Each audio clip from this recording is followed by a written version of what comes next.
Polda Jawa Tengah telah mengumumkan menangkap 3 orang pimpinan Khilafatul Muslimin yang beberapa hari lalu mengadakan konvoi di Kabupaten Brebes.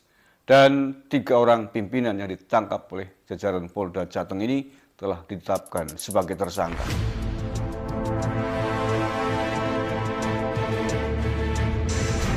Yang waras tidak boleh mengalah terhadap mereka, para pencoleng-pencoleng agama yang menjadikan agama sebagai alat politik.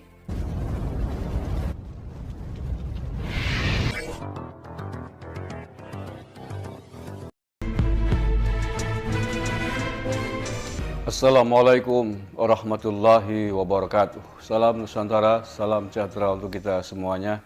Salam, Om Swastiastu, Namo Buddhaya, salam kebajikan rahayu. Saudara-saudaraku, sebangsa setanah air yang saya cintai, saya banggakan, bertemu lagi dengan saya, Agus Mar, dari lereng Gunung Slamet di Banyumas, Jawa Tengah.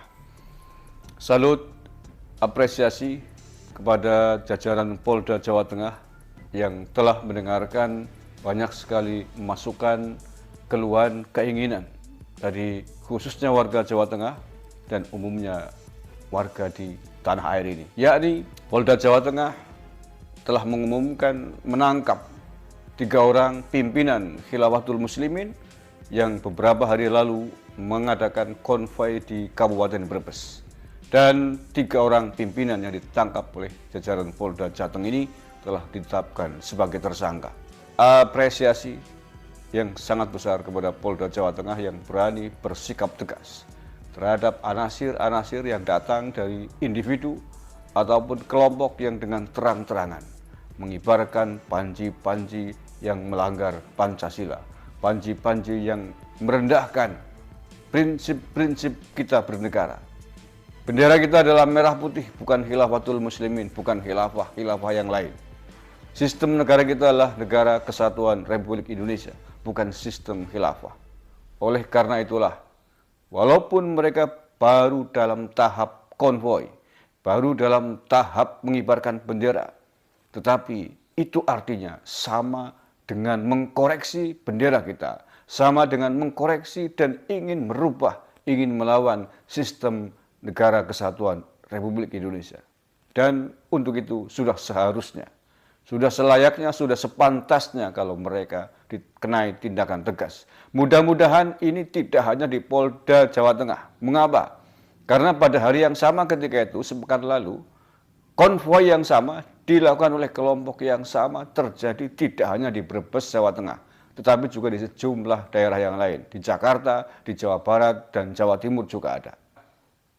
Oleh karena itu, ketika yang ada di Brebes, Jawa Tengah dianggap melanggar hukum, di wilayah lain pun mestinya harus dikenai sanksi yang sama. Mestinya pun mereka dianggap salah melanggar hukum sebagaimana yang ada di Jawa Tengah. Kalau tidak, ini lucu.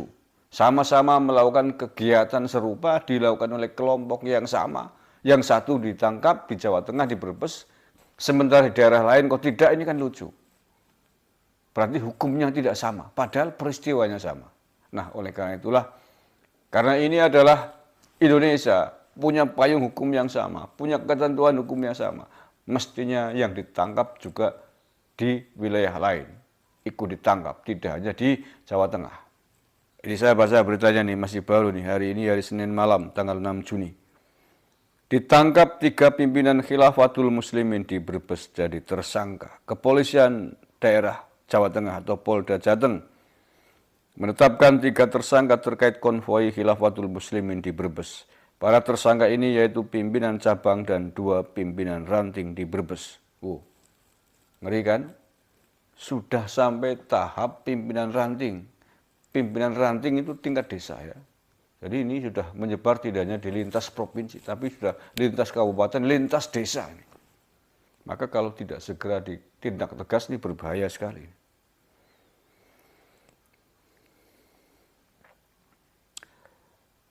Detik memberitakan ini, pada hari Senin ini 14 saksi diperiksa termasuk saksi ahli. Beberapa saksi ahli ialah ahli agama, ahli bahasa, sosiologi, ahli pidana, MUI, Kesbang, Polinmas, dan Kemenak. Semua sudah kita periksa melalui proses gelar perkara. 3 orang yang dianggap bertanggung jawab atas aksi tersebut, yaitu GZ selaku pimpinan cabang Jemaah Khilafatul Muslimin, serta DS dan AS yang merupakan pimpinan ranting Jemaah Khilafatul Muslimin, diamankan petugas dan ditetapkan sebagai tersangka. Kata Kabitumas Polda Jateng Kombes Iqbal Al-Qudusi di Mapolda Jateng hari Senin. Disebutkan ketiga tersangka adalah pihak yang bertanggung jawab terkait konvoi Khilafatul Muslimin tersebut. Yang dilakukan para tersangka yaitu menyelenggarakan konvoi kendaraan roda 2 dan melakukan penyebaran pamflet, selebaran berupa maklumat serta nasihat dan himbauan yang diduga memuat berita bohong atau belum pasti di masyarakat serta berpotensi makar. Nah, penting ini, berpotensi makar. Ya, kibaran visi misi yang mereka usung adalah niatan makar, apalagi nah ya, ingin menegakkan sistem pemerintahan yang lain yang berlaku di Indonesia, sama dengan ingin mendirikan negara di dalam negara, sama saja ingin tidak setuju melawan dengan sistem NKRI. Itu kan ya makar namanya, walaupun belum diwujudkan dalam bentuk pemberontakan fisik.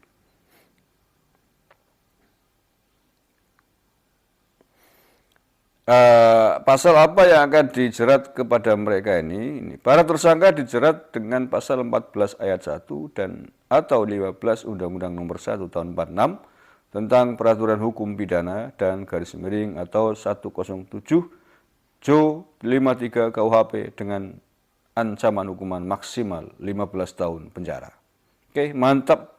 Mudah-mudahan tidak ada kompromi, tidak ada selesai di atas materai, dan mudah-mudahan dikenai sanksi yang berat. Kalau perlu maksimal. Mengapa? Karena pelanggaran atau potensi pelanggarannya ini luar biasa.